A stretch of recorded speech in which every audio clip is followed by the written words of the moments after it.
প্রিয় শিক্ষার্থী বন্ধুরা, এখন আমরা দেখব 44-এর এই 2 নাম্বার ম্যাথটা। তো 44-এর 2 নাম্বার এই ম্যাথে লেখা আছে যে একটি ফাংশন দেওয়া আছে, ফাংশন এত সমান দেওয়া আছে t square i cap plus cos t plus t sine t j cap plus হচ্ছে sine t minus t cos t k cap. তো এখানে সীমা দেওয়া আছে যে টি এর মানটা হচ্ছে 0 অথবা 0 থেকে বড় এবং পাই থেকে ছোট অথবা পায়ের সমান। তো এত সীমার মধ্যে একটি ভেক্টর ফাংশনের লেখের চাপ দৈর্ঘ্য নির্ণয় করতে হবে। তো এখন আমরা এই অঙ্কটি করব। তো তোমরা প্রথমে লিখে নিবে যে প্রদত্ত ভেক্টর ফাংশন মানে যেটা দেওয়া আছে এটা। তো এটা লেখার পর আমরা লিখব যে ভেক্টর ফাংশনটির পরামিতিক সমীকরণ ভেক্টর ফাংশনটির পরামিতিক সমীকরণ। তো আমরা জানি পরামিতিক সমীকরণ মানে হচ্ছে এক্স ওয়াই এবং জেড এর মানটা লাগে। তো আমরা যদি দেখি যে আর অবস্থান ভেক্টর সমান আমরা জানি i x plus j y plus হচ্ছে কে ক্যাপ জেড, এটা হয়। তো এখন আমরা এখানে আই এর সহগ হচ্ছে কি এক্স, তার মানে আমরা পরামিতিক সমীকরণে এখন আই এর সহগ এক্স সমান লিখব টি স্কোয়ার, মানে এভাবে করে পরামিতিক সমীকরণটা লিখতে হয়। তারপর আমরা ওয়াই এর সহগ লিখব এই জে এর সহগ, তার মানে হবে কস টি প্লাস হবে টি সাইন টি প্লাস জেড সমান হবে এই যে সাইন টি মাইনাস হবে টি কস টি। এটা হবে এর সহগ। এখন আমরা একে টি এর সাপেক্ষে অন্তরীকরণ করব। তো আমরা যদি লিখি ডিএক্স বাই ডিটি, সুতরাং ডিএক্স বাই ডিটি টি স্কোয়ারের মান হবে 2t। তারপর এখানে আছে d y by dz, d y by dt হবে। তো এটার অন্তরীকরণটা কি হবে বলো তো? আমি যদি তোমাদেরকে একটু দেখানোর চেষ্টা করি যে এই অন্তরীকরণটা কি হবে, তো তোমরা একটু দেখো। এখানে হবে d y by dt equal to, এখানে কত লেখা আছে? এখানে আছে কস টি প্লাস টি সাইন টি। আমরা লিখলাম কস টি প্লাস হচ্ছে টি সাইন টি। তো এটার যদি আমরা অন্তরীকরণ করি তাহলে আমরা এটা পাবো, দেখো যে ডি ডিটি অফ কস টি সমান হচ্ছে মাইনাস সাইন টি। তো আমরা লিখলাম মাইনাস সাইন টি। আর এটা হচ্ছে আমরা ইউভির সূত্র অ্যাপ্লাই করব এখানে। এটা হচ্ছে ইউ, এটা হচ্ছে ভি। আমরা ইউভির সূত্র জানি যে ডি ডিডি এক্স ইউভি সমান হচ্ছে u d d d x of v plus হচ্ছে v d d d x of u. এখন আমরা যদি এই সূত্রটা অ্যাপ্লাই করি, এখানে ইউ হচ্ছে টি, তো আমরা লিখবো যে t DD x of u মানে হচ্ছে d d x of sine t, DD x of sine t মানে হচ্ছে কস টি। আমাদের এই পর্যন্ত কাজ শেষ। তারপর আমরা যে সূত্রের প্লাস দেব, তারপর লিখব ভি। তো এখানে ভি হচ্ছে সাইন টি, আমি লিখে দিলাম sine t DD x of u, এখানে ইউ হচ্ছে টি। তো ডিটি অফ টি এর মান হবে 1, লিখলেও হবে না লিখলেও হবে। তার মানে আমরা এখান থেকে লিখতে পারি যে plus sign t minus sine টি কাটা গেলে হবে শুধু টি কস টি।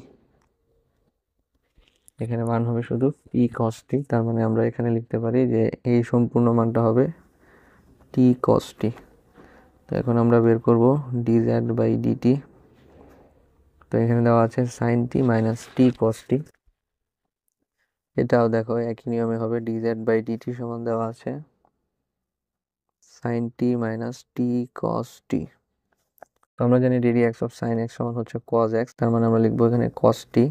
এখানে আছে মাইনাস, দিলাম একটা মাইনাস। এখানে আমরা ইউভির সূত্র যদি প্রয়োগ করি তাহলে প্রথমে আমরা লিখব একটা ব্র্যাকেট দিয়ে লিখলাম, এখানে লিখব t DD x of cos x এর মান হচ্ছে মাইনাস সাইন এক্স, তার মানে আমি লিখলাম মাইনাস সাইন টি। তারপরে যে সূত্রের প্লাস দিয়ে এখানে ভি এর মান হচ্ছে কস টি, এখানে বসালাম কস টি। আর টি এর সাপেক্ষে টি এর অন্তরীকরণ করলে এর মান হবে 1। এখন এটাকে যদি আমরা এইভাবে লিখি যে কস টি, এখানে প্লাসে মাইনাসে হবে মাইনাস, কিন্তু এখানে ভিতরে একটা মাইনাস আছে, তার মানে মাইনাসে মাইনাসে প্লাস টি সাইন টি। আর এখানে হবে প্লাসে মাইনাসে মাইনাস কস টি। কজে কজে যদি কাটা যায় তাহলে এখানে থাকবে শুধু টি সাইন টি। তো আমরা এই ডিজেড বাই ডিটি সমান লিখব টি সাইন টি। তো তোমাদেরকে এত ভেঙে ভেঙে বোঝানোর কারণ হচ্ছে যে তোমরা যেন এই অঙ্কগুলোতে ভুল না করো, সেই জন্যই এত ভেঙে ভেঙে তোমাদেরকে বোঝাচ্ছি। তো আমরা এখন এই মানগুলো বের করে নিলাম। এখন আমরা এই মানগুলো চাপ দৈর্ঘ্য নির্ণয়ের যে সূত্র আছে সেই সূত্রেতে প্রয়োগ করে দিব। তো এখন লিখব যে আমরা জানি চাপ দৈর্ঘ্য L ইকুয়াল টু, এখানে সীমা হবে 0 থেকে পাই পর্যন্ত। আমরা বসালাম 0 থেকে পাই, একটা হবে √, dx by dt whole square plus dy by dt whole square plus dz by dt whole square, বাইরে হবে ডিটি। তো এখানে আমরা যদি এখন মান বসাই তাহলে আমরা কি পাবো দেখো, এখানে মান বসালে dx বাই ডিটির মান আমরা পেলাম কত, 2t। তো 2t কে যদি আমরা স্কোয়ার করি তাহলে আমরা পাবো 4t square plus dy by ডিটির মান আমরা পেলাম কি, t cos t। তো এটাকে যদি আমরা স্কোয়ার করি তাহলে আমরা পাবো t square cos square t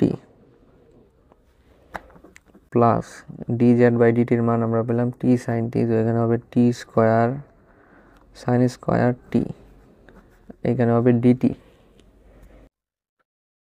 তো এখন শুধু আমাদের ক্যালকুলেশন করতে হবে যে এখানে আছে 4t স্কোয়ার। তো আমি যদি তোমাদেরকে আরেকটু ভেঙে বুঝিয়ে দিই, এখানে আমরা 4t স্কোয়ার লিখলাম আর এখান থেকে আমরা t স্কোয়ার কমন নিলাম, তাহলে হয় দেখো sin স্কোয়ার টিটাকে প্রথমে লিখলাম sin square t plus cos square t, আর এখানে হবে dt। তাহলে আমরা এখানে মান পাবো √5t স্কোয়ার, যেহেতু sin square plus cos square t সমান 1, তাই আমরা লিখবো 5t স্কোয়ার dt। তো এখন আমরা এখান থেকে লিখতে পারি যে পাই 0, আর এই 5t স্কোয়ারের পরিবর্তে আমরা লিখতে পারি √5t dt। এখন আমরা এটাকে যদি এভাবে লিখি যে √5টাকে বাইরে নিয়ে আসলাম আর এখানে বসালাম পাই 0, এখানে হলো t dt। তো ইন্টিগ্রেশন অফ t dt এর মান কত হবে? তো আমরা জানি যে ইন্টিগ্রেশন অফ x dx সমান হচ্ছে x to the power n plus 1 by হচ্ছে n প্লাস 1 প্লাস হচ্ছে c। তো এই সিটা তো আর এখানে লিখতে হবে না, তো এখানে আছে x এর পরিবর্তে আছে t। তো আমরা যদি এখানে মান বসাই যে t এর উপর পাওয়ার আছে কত, 1, তাহলে হবে 1, তারপর হবে সূত্রের 1, তারপর হবে 1 প্লাস 1। তার মানে আমরা এখান থেকে লিখতে পারি যে ইন্টিগ্রেশন অফ t dt এর মান হবে t স্কোয়ার বাই 2। তো এখন আমরা এটা সমান সমান লিখতে পারি যে পাই 0, আর এখানে সামনে ছিল √5, আর এখানে আমরা লিখতে পারি যে t স্কোয়ার বাই 2। এই পর্যন্ত লেখার পর আমরা পরের লাইনে গিয়ে এটা লিখতে পারি যে √5, এখানে আমরা লিখলাম t স্কোয়ার বাই হচ্ছে 2, আর এখানে আমরা এখন সীমাটা বসিয়ে দিব। তো এখানে সীমাটা হচ্ছে পাই থেকে 0 পর্যন্ত, পাই থেকে 0 পর্যন্ত সীমা। তো আমি এখন বাকি কাজটা পরের পেজে করছি। তো আমরা আগের পেজে এই পর্যন্ত মানটা পেয়েছিলাম, তো এখন আমরা এখান থেকে লিখতে পারি যে √5। এখন আমরা এখানে টি স্কোয়ারের জায়গায় বসাবো পাই। তো আমরা যদি টি স্কোয়ারের জায়গায় পাই বসাই তাহলে এখানে হবে পাই স্কোয়ার, আর এখানে নিচে হবে 2, তারপর সূত্রের একটা মাইনাস দিতে হয়। এখন আমরা টি স্কোয়ারের জায়গায় যদি 0 বসাই তাহলে হবে 0/2। তো এখন আমরা এই মানগুলোকে যদি একসাথে লিখি তাহলে হবে √5 পাই স্কোয়ার বাই হবে 2। তো আমাদের আনসার হবে এটাই, যে সুতরাং নির্ণেয় চাপ দৈর্ঘ্য সমান পাই স্কোয়ার √5/2 একক। তো এটাই হচ্ছে এই অঙ্কের আনসার।